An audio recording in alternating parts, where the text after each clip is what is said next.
ప్రేమామయుడును కృపామయుడును తనను ప్రేమించి వారి కొరకు మేలులను సిద్ధపరచు దేవుని నామలు శుభాలు వందనాలు. దేవుని బాహు పరిచయాల తరపున తెలియజేస్తున్నాను. పిల్లలు ఎలా ఉన్నారు? మీరంతా బాగున్నారు కదా? సంతోషంగా క్షేమంగా ఉన్నారు కదా?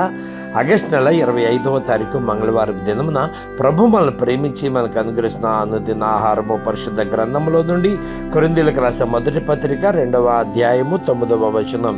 దేవుడు తనను ప్రేమించు వారి కొరకు ఏమి సిద్ధపరిచనో అవి కంటికి కనబడలేదు, చెవికి వినబడలేదు, మనుష్య హృదయమునకు గోచరము కాలేదు. 1 Corinthians chapter 2 verses 9. What no eye has seen, what no ear has heard, and what no human mind has conceived, the things God has prepared for those who love Him. Amen. అపోస్తలుడైన పౌలు దేవుణ్ణి ప్రేమించి వారి కొరకు ఏమి సిద్ధపరిచినో కొరింథీ సంఘానికి తెలియజేస్తున్నాడు. ఏమని? కంటికి కనబడినవి, చెవికి వినబడినవి, మనుష్య హృదయానికి గోచరం కాని వాటిని దేవుడు సిద్ధపరిచాడట. అలాంటి సిద్ధపరిచిన వాటి కొరకు దేవుని ప్రేమించే వారిగా మీరందరూ ఉందరుగా కమేషాలు